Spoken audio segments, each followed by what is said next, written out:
Hey, how are you? And welcome to an episode of just me, this time actually with Clarity with Sims Media.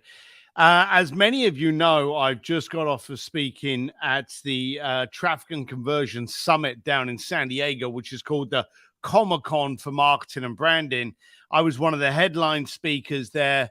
I was a keynote on the main stage at 4:15 on Wednesday, and the finishing act after me was Logan Paul. So I got a headline of Traffic and Conversion. Now, I'm going to spin back to that in a second, and I want you to hold on to that and put a pin in it. But I want you to think about the stages. Now, I personally believe today it is a phenomenal credibility metrics to be on. You see, how many people have a podcast? How many people have Instagram pages? How many people are headlining on a stage? So there's far few people, far more attention that when you get it, people go, wow, they've sorted through America. They found these three people that are obviously geniuses in that range, and they put them on stage. I must listen to everything they say. Now, subconsciously, that's what's going through their head. We know reality is very, very different. When I got the deal with Traffic and Conversion, and I had some friends, and some of them actually in Speakeasy, that also were on stage in Traffic and Conversion, I force-fed the demand to be called Keynote. I force-fed the demand to be main stage, even though truthfully, there were way too many chairs in the main stage, and it would have looked better for me if I'd have been in one of the smaller rooms. But the video is always going to reflect main stage backdrops. So the bottom line of it is, you first of all got to understand this. What's the point of being on stage? Well, we've come out of COVID. We're very eager to get out there. We're very eager to get out and consume material, consume relationships, consume networks. We want to be in that group again. Now, at home, we're a little bit weird, but when we get into that kind of environment, we're normal.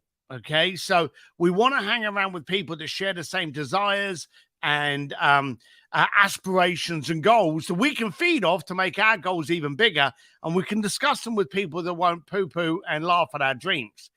So the actual events themselves are high in demand. The stage, this is where you really need to position yourself, because you need to understand, and I've spoke about this before, but for any of you that are fresh to my material, we're going to go through it. There are 3 chapters in a speaking gig. One, the first chapter of importance. So they are in line of importance. The first chapter, and this is from a speaker's perspective, it's how much you can market ahead of the event. Now, you're going to be able to go, I can't believe I woke up this morning and I'm suddenly announced as headline a Traffic and Conversion, Go Higher Level, War Room, Genius Network, Archangel Summit, all of these. You announce it. The second you've got the gig, you announce it. Whether you're a month away from the gig or in the situation of TNC, 6 months away from the gig. So think about it. I got 6 months attention of me being keynote, one of the headliners at Traffic and Conversion Summit. 6 months marketing, 6 months attention. Anyone that was buying a ticket was going to see me on the speaker roster. All right.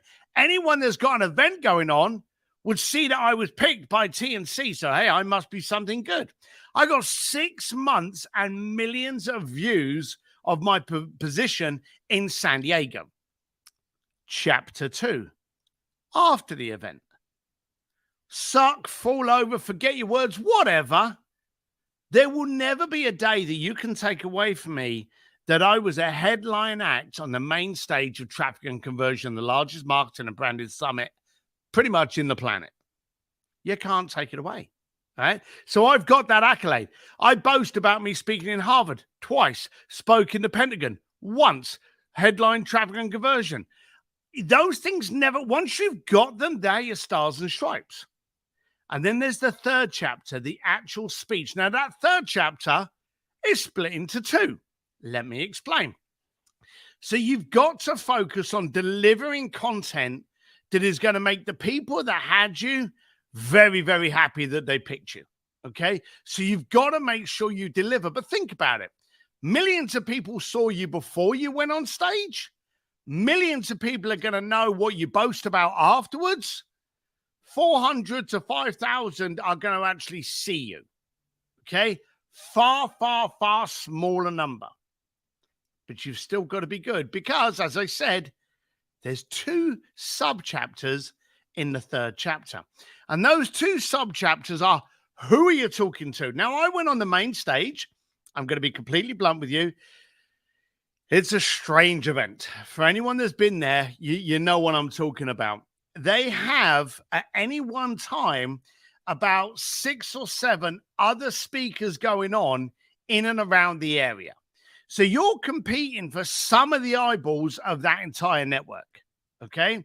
On top of that, right in the middle is a vendors area. So you may have a conversation with one of the vendors set up at the same time someone's on stage. Now, bear in mind, I was there with Logan Paul, Ed Milet, Lisa Vanderpump.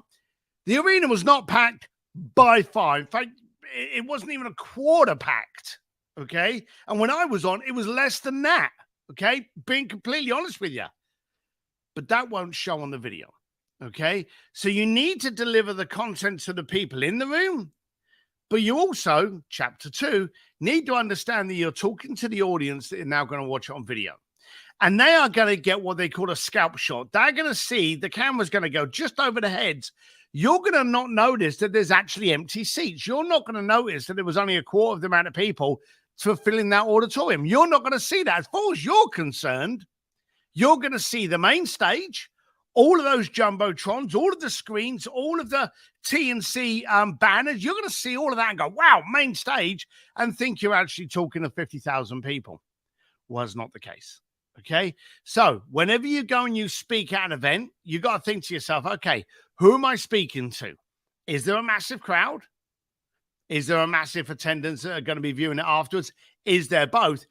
But channel your gig to that. So is getting on stage today a good thing to do? Yes. Now, again, I'm not pitching it, but recently I just announced I was doing a speaker training course because I really want to put my effort behind the fact for you to be on stage is worthwhile in today's credibility market. Okay. Stand out from the rest of the crowd by being up there. Okay. That's one thing. Is it hard? I'm doing it, so it can't be that hard. But there is a strategy, there is a structure, and you've got to make sure you work all the bells and whistles to make sure it's up there for you and for everyone else. It's got to be a win-win. And that's important. It's got to be a win-win. If you go up on stage and you do a fantastic speech for the crowd, you don't ask for assets. That's a key. Always ask for assets and photographs before the event. You're going out on a first date, okay? You don't want to ask for anything after that first night because you know everything's going to be given out on the first night. So the bottom line of it is, if you ask for assets and go, oh, can I get a copy of that video? And you ask for that after the event, they don't even remember your name.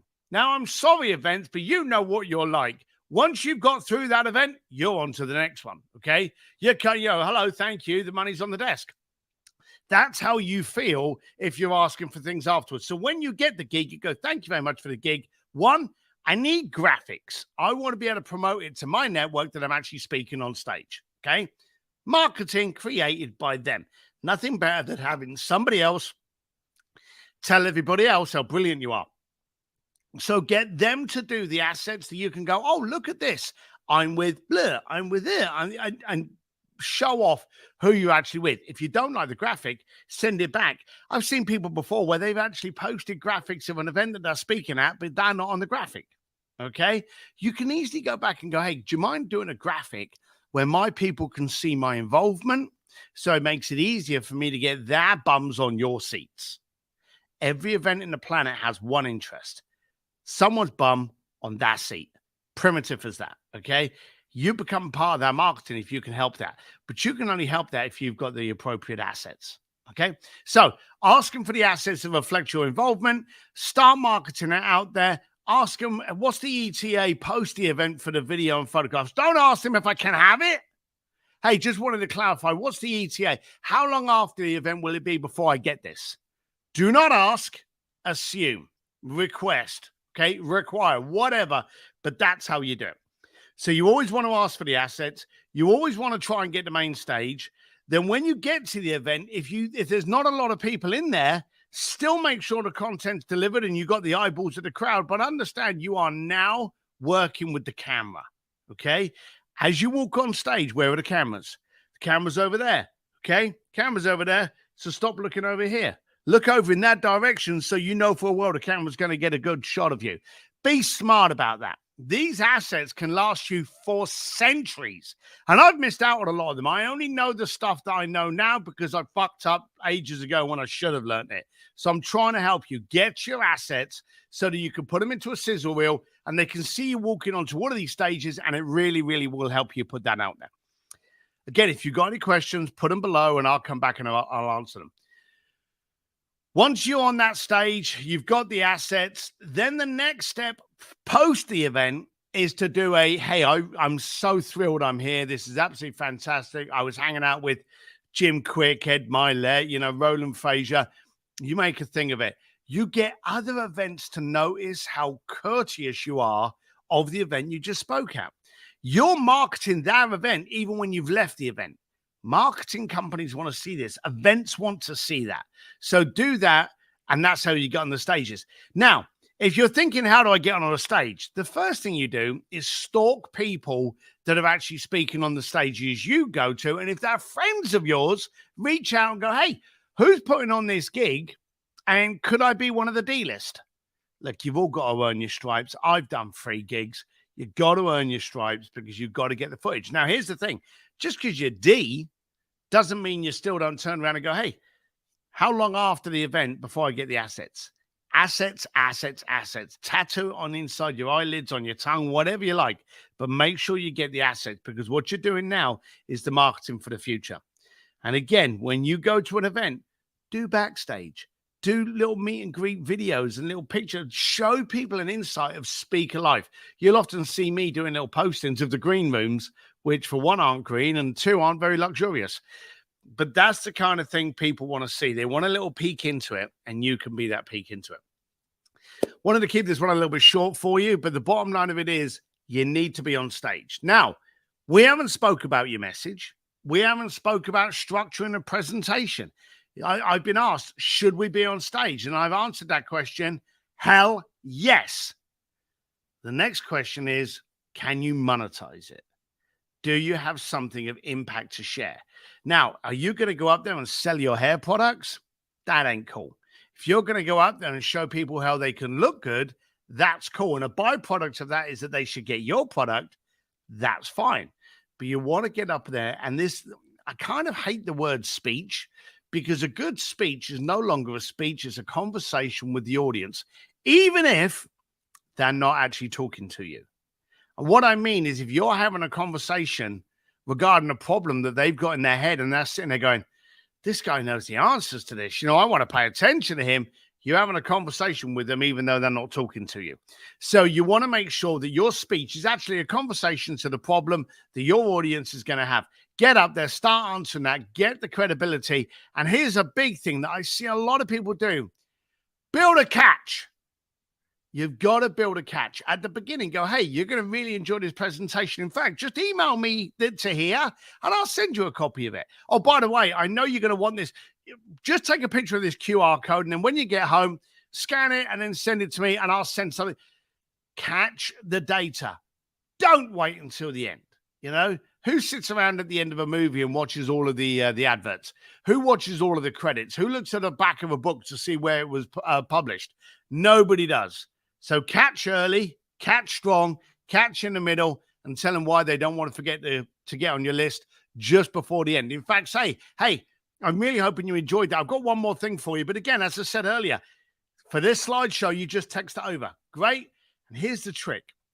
Leave that slide up there and go, I'm going to leave you with a thought. Now, how many times you hear this? Hey, good night. But before you go, I want to leave you with just one more nugget. Now, of course, while you're talking, that email, that phone number, that text is sitting up there on that slide. And when they're taking pictures, that's all on there. So that's what you got to do. That's what you got to focus on. Get your catch, get your assets, get on the stage. If you need any help, then, you know where to find me. But being on stage today, I think, is one of the best. Be on stage, be on podcasts. Did I mention print media? No, for a reason. Focus on your stage life if you want to walk on with extreme clarity. And also at the same time, you can chop that up and you've got all your assets for your social proof. Hey, you want to work with me? I'm a media company. By the way, I was headlining a media convention. How's that for an advert? Think about the kind of places you can be in and think how you can help. Anyway, that was it. That was me. Henry will be back. We're actually going to talk about the world of authoring as well, and actually how they piggyback each other, because the first word in authority is author. So we're going to be talking about that very shortly. Anyway, from now on, if you've got any questions, stick them in there. I'll come back and I'll personally answer them, and then I'm sure in the next few weeks we'll have Henry back. But I am going to be bringing up conversations on why you need to write a book. How's that for a hook? All right. Speak with you soon, folks. Bye.